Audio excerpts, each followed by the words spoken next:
வணக்கம் அன்பு நண்பர்களே, மீண்டும் சந்திப்பதில் மகிழ்ச்சி. ஒரு வழியாக தமிழ்நாட்டில் தேர்தல் முடிஞ்சிருச்சு. ஸோ இந்த 22 நாளும் பார்த்தீங்க அப்படின்னா ஒரு மிகப்பெரிய ஒரு பரபரப்புலேயே தான் தினசரி கழிஞ்சுது அப்படின்னு சொல்லலாம். தமிழ்நாடு முழுவதுமே ஒரு மும்முனை போட்டி நடந்தாலுமே எங்கிட்ட எல்லாரும் கேட்குற ஒரு கேள்வி என்ன அப்படின்னா, கோயம்புத்தூரில் அண்ணாமலை ஜெயிப்பாரா? எங்கிட்ட மட்டும் இல்லை, தமிழ்நாட்டில் இருக்கிற ஊடகங்களாகட்டும், யூடியூப் சேனல்களாகட்டும், இல்லை வட இந்திய ஊடகங்களாகட்டும், எல்லாரும் ஃபோக்கஸ் பண்ண ஒரு தொகுதி என்ன அப்படின்னா கோயம்புத்தூர் தொகுதி. அண்ணாமலை அங்கே ஜெயிப்பாரா? அண்ணாமலைக்கு களம் எப்படி இருக்குது? கோவை களம் எப்படி இருக்குது? கோவை மக்களுடைய ஆதரவு அவருக்கு எப்படி இருக்குது அப்படின்னு கவர் ஸ்டோரி பண்ணாத ஊடகங்களே இல்லை அப்படிங்கிறத நம்ம சொல்லிடலாம். அது பாஜகவோட ஆதரவாக இருந்தாலும் சரி, நடுநிலையாக இருந்தாலும் சரி, பாஜக எதிர்ப்பாக ஊடகங்களாக இருந்தாலும் சரி, எல்லாருமே இதை பண்ணிட்டாங்க. இப்போ எனக்கு பர்சனலாக ஃபோன் பண்ணி கேட்குறவங்க கூட மேக்ஸிமம் உங்கள் தொகுதியில் அண்ணாமலை ஜெயிச்சிருவாரா? ஒன்றும் பிரச்சனை இல்லையே, கண்டிப்பாக வந்துடுவார்ல அப்படிங்கிற மாதிரி தான் கேட்குறாங்க. ஸோ நம்மளுக்கும் அந்த கேள்வி இருக்குது, அண்ணாமலை கண்டிப்பாக ஜெயிச்சிருவாரா? நிறைய பாஜகவுடைய ஹார்ட்கோர் தொண்டர்களே என்ன சொல்கிறாங்க அப்படின்னா, அவங்களுக்கு தமிழகம் முழுவதும் களம் கடுமையாக இருக்கிறது அப்படிங்கிறது அவங்களுக்கு தெரியும்.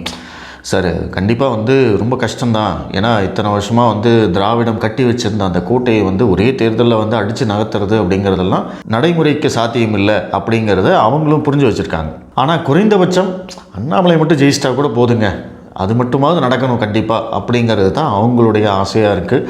அவங்களுடைய வேண்டுதல் கூட அதுதான் அப்படின்னு சொல்லலாம். ஸோ அண்ணாமலை ஜெயிப்பாரா? அதுதான் ஒரு $1 மில்லியன் கேள்வி. ஸோ அண்ணாமலைக்கு இருக்கக்கூடிய வாய்ப்புகள் என்ன அப்படின்னு பார்த்தீங்கன்னா, ட்ரெடிஷ்னலாக கோவையில் பாஜகவுக்கு இருக்கக்கூடிய ஆதரவு ஓட்டு அது 100% அண்ணாமலைக்கு வந்துடும்.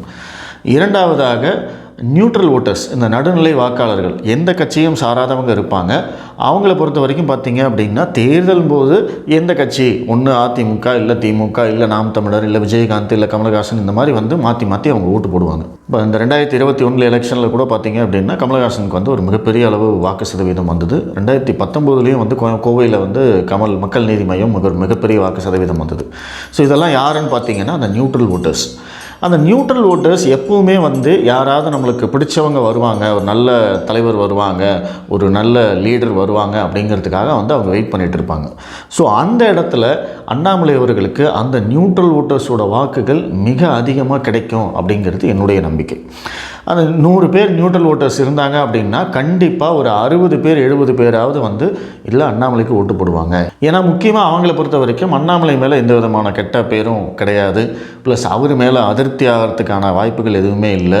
ஸோ நல்லா படித்தவர், ப்ளஸ் ஐபிஎஸ் ஆஃபீஸராக இருந்திருக்காரு. 10 வருஷம் நேர்மையாக எந்த விதமான குற்றச்சாட்டும் இல்லாமல் வேலை பார்த்துருக்காரு.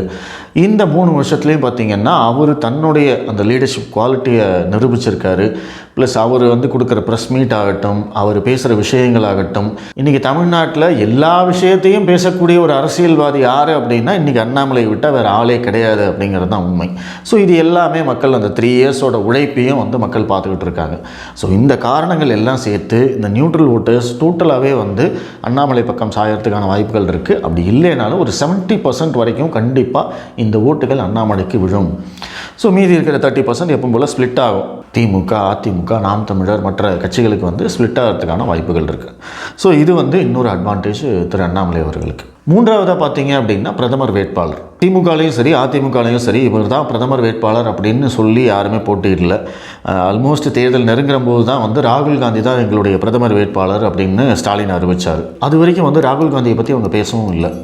ஆனால் பாஜகவை பொறுத்த வரைக்கும் பார்த்திங்கன்னா தெளிவாக மோடி தான் 3வது முறையாக பிரதமராக வரப்போகிறார் அப்படிங்கிறத அவங்க பட்டி தொட்டியெல்லாம் கொண்டு போயிட்டாங்க. கிராமத்தில் இருக்கிற கடைக்கோடி மனிதர்கள் வரைக்கும் அதை கொண்டு போயிட்டாங்க. மேலே யாருங்க வருவா அப்படின்னு கேட்டால் எல்லோரும் மோடி தாங்க வருவார் அப்படிங்கிறது தெளிவாக சொல்கிறாங்க. ஸோ அந்த விஷயத்தை அவங்க கொண்டு போனதுனால எப்படி இருந்தாலும் அவங்க தான்ப்பா வரப்போகிறாங்க அப்படிங்கிற அந்த ஓட்டுக்கள் கண்டிப்பாக அண்ணாமலைக்கு தான் விழும்.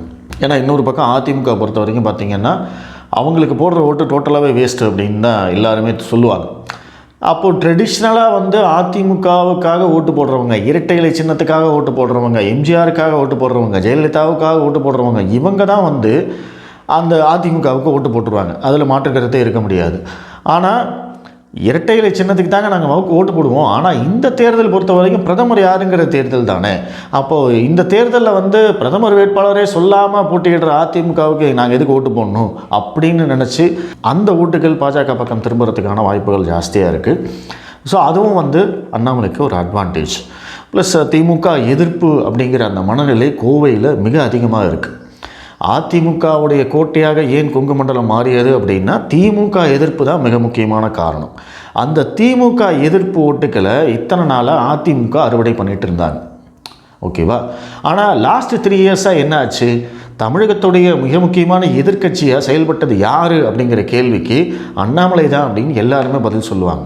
ஏன்னா எடப்பாடி பழனிசாமி தன்னுடைய கட்சியை காப்பாற்றிக்கிறதுக்காக, கட்சியில் வந்து தன்னுடைய நிலையை வந்து உறுதிப்படுத்திக்கிறதுக்காக அவர் அதில் தான் வந்து கவனமாக இருந்தாரே தவிர மக்கள் பிரச்சனைகளில் அவர் கவனமாக இல்லை. எந்த ஒரு போராட்டமோ ஆர்ப்பாட்டமோ எதுவுமே பண்ணலை. ஸோ ஆனால் அண்ணாமலை பொறுத்த வரைக்கும் தினசரி வந்து திமுகவுக்கு ஒரு மிகப்பெரிய தலைவலியாக இருந்தது யார் அப்படின்னா அண்ணாமலை தான். ஸோ அப்போ அந்த திமுக எதிர்ப்பு வாக்குகள் அதிமுகவுக்கு போயிட்டு இருந்தது, ஒரு மிகப்பெரிய கிளச்சஸாக வந்து போயிட்டு இருந்தது வந்து பார்த்திங்கன்னா அது வந்து கண்டிப்பாக பாஜக பக்கம் திரும்பும் அப்படிங்கிறது என்னுடைய கருத்து. ஏன்னா அதற்கான எல்லா வாய்ப்புகளும் இருக்குது, அதற்கான முழு தகுதியும் அண்ணாமலைக்கு இருக்குது. ஸோ அப்போ அந்த இடத்துல வந்து பார்த்திங்கன்னா கொங்கு மண்டலம் அதிமுகவுடைய கோட்டையாக இருந்தாலும் அதிமுக தான் வேணும்னு சொல்லி வாக்களிக்கிறவங்க ஒரு சர்டன் பர்சன்டேஜ் தான். திமுக வேண்டாம், அதனால் நான் அதிமுகவுக்கு ஓட்டு போடுறேன் அப்படிங்கிற ஒரு பர்சன்டேஜும் இருக்குது. அந்த பர்சன்டேஜ் வந்து இன்றைக்கி பாஜகவுக்கு வரும் அப்படிங்கிறது தான் என்னுடைய கணிப்பு. அடுத்ததாக பார்த்தீங்க அப்படின்னா ஃபஸ்ட் டைம் மோட்டர்ஸ் வந்து ஒரு மிகப்பெரிய அளவில் இருக்காங்க. ஒரு 5 இயர்ஸ்க்கு அப்புறமா வந்து அவங்க முதல் தேர்தலில் ஓட்டு போட போகிறாங்க அப்படிங்கிற போது ஒரு மிகப்பெரிய சதவீதமே வந்து ஓட்டு போடுறாங்க. ஸோ அவங்கக்கிட்ட வந்து பார்த்திங்க அப்படின்னா அண்ணாமலை வந்து ஒரு மிகப்பெரிய அளவில் போய் சேர்ந்துருக்கார். ஸோ ஃபஸ்ட் டைம் ஓட்டர்ஸோட ஃபஸ்ட்டு சாய்ஸ் 99% வந்து அண்ணாமலையாக தான் இருக்கிறதுக்கான வாய்ப்புகள் இருக்குது. ஏன்னா அவங்க வந்து சமூக வலைதளங்கள் எல்லாம் இருந்தாலுமே இந்த ஆரியம், திராவிடம், வடக்கு, தெற்கு, பிராமணிசம், திராவிடசம் இதெல்லாம் இன்னும் அவங்களுக்கு போய் சேர்ந்துருக்காது. மேபி அடுத்த தேர்தலுக்குள்ளே அவங்களுக்கு இதெல்லாம் போய் சேர்ந்ததுக்கப்புறமா மேபி அவங்க கட்சி பார்த்து இல்லை திமுக தான், திராவிடம் தான் வேணும், அதிமுக தான் வேணும், பாஜக வேண்டாம் அப்படிங்கிற முடிவெல்லாம் எடுக்கலாம். ஆனால் இன்றைக்கி பொறுத்த வரைக்கும் ஒரு யூத் லீடராக, ஒரு யங் லீடராக, படித்தவராக, மிகச்சிறந்த அறிவாளியாக, நாடு முழுவதும் போற்றக்கூடிய ஒரு தலைவராக இருக்கக்கூடிய அண்ணாமலைக்கு நம்ம ஏன் ஓட்டு போடக்கூடாது? அவர் தான் வந்து ஒரு ஃபஸ்ட்டு சாய்ஸாக அவங்களுக்கு இருப்பார் அப்படிங்கிறது. ஸோ இந்த அட்வான்டேஜஸ் எல்லாம் நீங்கள் சேர்த்திங்க அப்படின்னா கண்டிப்பாக அண்ணாமலைக்கு வந்து ஒரு மிகப்பெரிய வாக்கு சதவீதம், நல்ல சதவீதமே கிடைக்கிறதுக்கான வாய்ப்புகள் இருக்குது அப்படிங்கிறது தான் என்னுடைய கணிப்பாக இருக்குது. அதே சமயம் போட்டி இல்லாமல் இது நடக்குமா அப்படின்னு கேட்டால் கண்டிப்பாக கிடையாதுங்க. ஏன்னா அதிமுகவும் சரி திமுகவும் சரி மிகப்பெரிய அளவில் வந்து பணப்பட்டுவாடாமல் பண்ணியிருக்கிறதா சொல்கிறாங்க. ட்ரெடிஷ்னலாக அவங்களுக்கு ஓட்டு போடக்கூடியவங்க கடைசி நேரத்தில் மனம் மாறி வந்து பாஜகவுக்கு ஓட்டு போடுவாங்களா? அது நம்மளுக்கு தெரியாது. இங்கே இருக்கக்கூடிய தொழில்துறையினராகட்டும், இல்லை நெசவாளர்களாகட்டும், இல்லை தொழிலாளிகளாகட்டும், இல்லை வந்து மாணவர்கள், கல்வியாளர்களாகட்டும், விவசாயிகளாகட்டும், ஸோ இவங்க எல்லாருமே வந்து இந்த கிளச்சஸாக பாஜகவுக்கு ஓட்டு போடுவாங்களா? ஏன்னா எல்லாரும் வந்து மோடி அவர்களுடைய திட்டங்களால் பயனடைஞ்சிருக்காங்க. ஆனால் அந்த திட்டத்துடைய பயனை வந்து ஓட்டாக அவங்க போடுவாங்களா அப்படிங்கிறது ஒரு மிகப்பெரிய கேள்வி இருக்குது. கருத்து கணிப்புகளை பொறுத்த வரைக்குமே வந்து கொஞ்சம் மிக்சடாக தான் சொல்கிறாங்க. சில பேர் வந்து கோயம்புத்தூரில் அண்ணாமலை அவர்கள் தோல்வியை தழுவுவார், 2ஆம் இடம் வேணால் வரலாம் அப்படிங்கிற மாதிரி சொல்கிறாங்க. இன்னும் சில பேர் வந்து பொறுத்த வரைக்கும் கண்டிப்பாக 1 லட்சம் வாக்கு வித்தியாசத்தில் ஜெயிப்பாருங்க அப்படின்னு சொல்கிறவங்களும் இருக்காங்க. ஸோ இதில் வந்து எது வேணாலும் நடக்கலாம். என்னுடைய பாயிண்ட் என்ன அப்படின்னு கேட்டிங்கன்னா, மக்கள் மத்தியில் ஒரு மிகப்பெரிய அமைதி இருக்குது. அதை வந்து இன்றைக்கி ஆய்வாளர்களும் சொல்கிறாங்க. மக்கள் வந்து இவ்வளோ அமைதியாக இருந்து நான் பார்த்ததே இல்லைங்க, நானும் எத்தனையோ தேர்தல் பார்த்துருக்கேன், அவங்க என்ன நினைக்கிறாங்க அப்படிங்கிறதே கண்டுபிடிக்க முடியல அப்படிங்கிற மாதிரியான ஒரு குழப்பம் இங்கே இருக்குது. ஸோ அந்த அமைதி வந்து பொறுத்த வரைக்கும் எந்த பக்கம் போகுது?